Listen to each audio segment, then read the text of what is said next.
E aí, pessoal, vamos lá para mais uma aula. Hoje vai ser a aula 5 e hoje trataremos de. Eu vou explicar como é realizada a conexão com um banco de dados local, SQL Server. Vou mostrar um site para vocês que é o Connection String, onde a gente pode visualizar, e esse site serve como uma consulta, né, de vários formatos de string de conexão. Explicar também o porquê que utilizaremos o SQL Server e explicar a diferença de uma aplicação utilizar o Entity Framework e não utilizá-lo. Então vamos lá. Só um adendo, pessoal, que eu já postei, se eu não me engano, umas 6 aulas desse curso de desenvolvimento web. Porém, algumas aulas, né, são continuação, eu quebrei em 2 ou 3 aulas para que o vídeo não ficasse muito grande. Então, por isso que esse vai ser a aula 5. No canal do YouTube temos o último post, é a aula 4.2, onde a gente explica a diferença entre Partial View e Model View. E eu estou regravando as aulas porque eu perdi todos os vídeos, né? Todo o conteúdo que eu tinha feito e eu estava postando todos os dias um vídeo. Então, a data do último vídeo para esse vídeo aqui, a diferença é de alguns dias, né, de bastante tempo. Então, estou regravando as aulas novamente e eu regravando eu já posto, eu gravo num dia e já posto ela para vocês. Então, se vocês estiverem gostando do curso, deixe um curtir, um comentário, se inscreva no canal, o canal está crescendo, isso ajuda bastante, né, a ter mais inspiração para gravar outros vídeos. E se vocês tiverem algum tema para algum vídeo ou alguma dúvida em algum vídeo que ficou, deixe no comentário que a gente grava um vídeo para poder explicar isso para vocês. Então, vamos lá, pessoal. Então, aqui, vamos explicar como é que se conecta no SQL Server, no banco de dados local. Então, aqui, deixa eu arrumar a minha tela aqui, monitor. Já está focando aqui na imagem, tá legal, beleza. Então aqui eu estou utilizando o VS Code. Então eu já deixei a aplicação aqui aberta. Pode ser que para vocês não tenha esse ícone aqui do SQL Server. Então se a gente vir aqui em extensões e digitar SQL Server, opa, não foi? Não é esse, SQL só. Deixa eu ver. Ah, esse aqui, ó. Então se digitar apenas SQL ou SQL Server separado aqui, é esse primeiro aqui, ó. É ele que vai deixar esse link aqui pra gente, esse ícone aqui do lado esquerdo. Então aí vocês vêm e instala essa extensão. Então voltando para cá, vamos clicar em add connection e aqui iremos digitar local db entre parênteses, depois barra mssql local db. Estou consultando aqui, tá? Então local db mssql local db. Vamos dar um enter. O nome do database é opcional, não vou colocar. Aqui vai ser integrado. Display name, o nome da conexão. É opcional também. Se vocês derem o nome aqui, vai ser o nome que irá aparecer aqui. Vou colocar banco BD local. BD local. E dar um enter. Vamos ver. Então aqui, ó. Vai aparecer aqui que foi criado com sucesso e apareceu aqui BD local. Então, se eu abrir aqui, eu já tenho um banco de dados criado, que é esse daqui. Para vocês aí não vai ter nenhum ainda, mas sem problema. Então, já conseguimos aqui conectar no banco de dados local. Então, ok, pode ver que ele está até verdinho aqui. E o porquê que utilizaremos o SQL Server, né? Porque ele já vem da Microsoft. Ele já tem aqui na nossa, no nosso Windows aqui, né? Então fica fácil a gente utilizar esse banco de dados. Basta adicionar algumas bibliotecas que a gente já consegue fazer a conexão.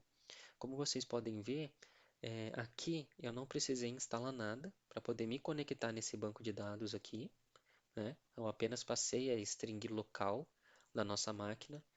Se fôssemos utilizar um outro banco de dados, teríamos que instalar o client desse banco de dados para poder utilizá-lo. Então, como o SQL Server é bem mais fácil aqui para a gente, né, e mais prático, estamos utilizando ele.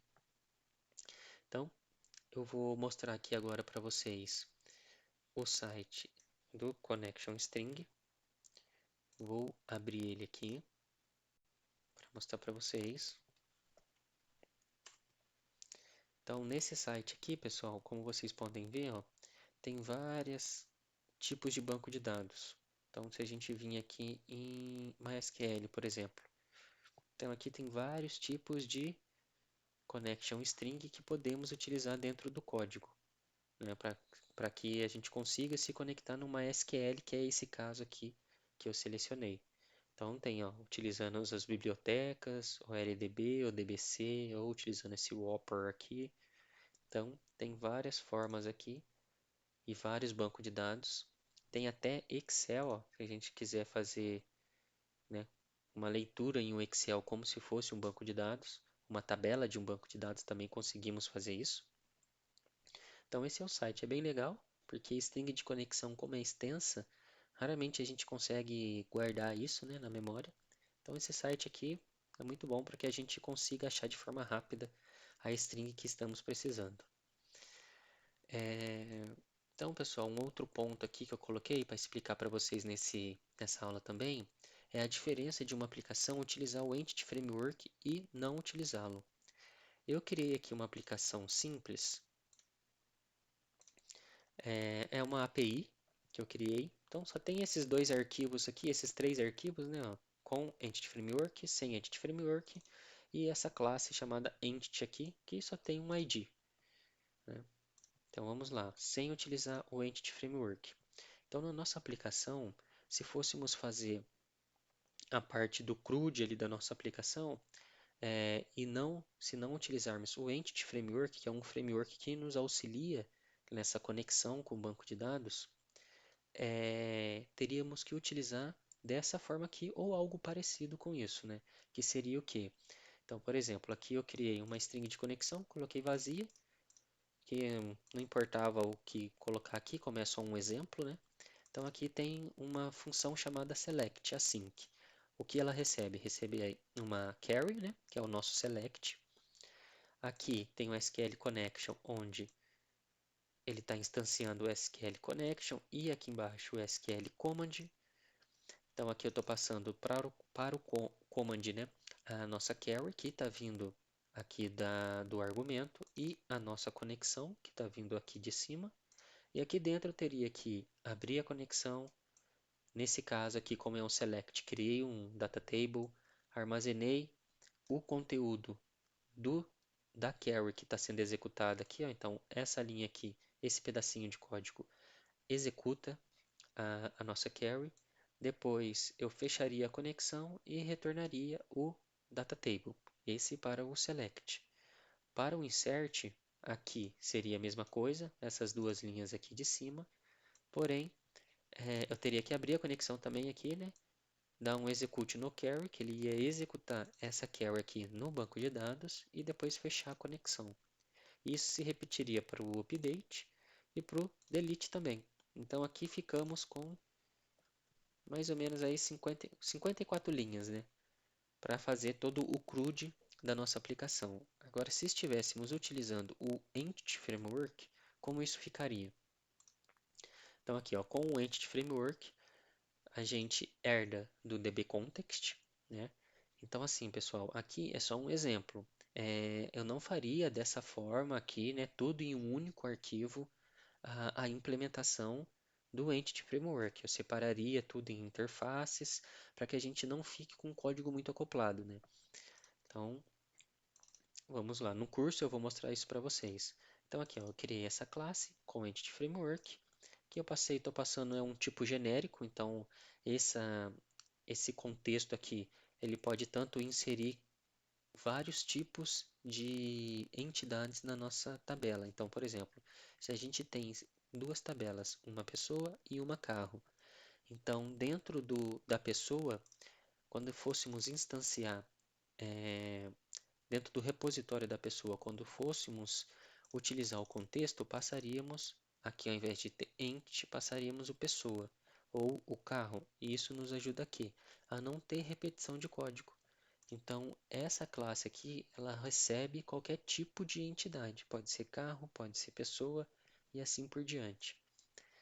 Então, aqui é um tipo genérico e aqui é a mesma coisa, né? Do TEntity e está herdando do dbContext.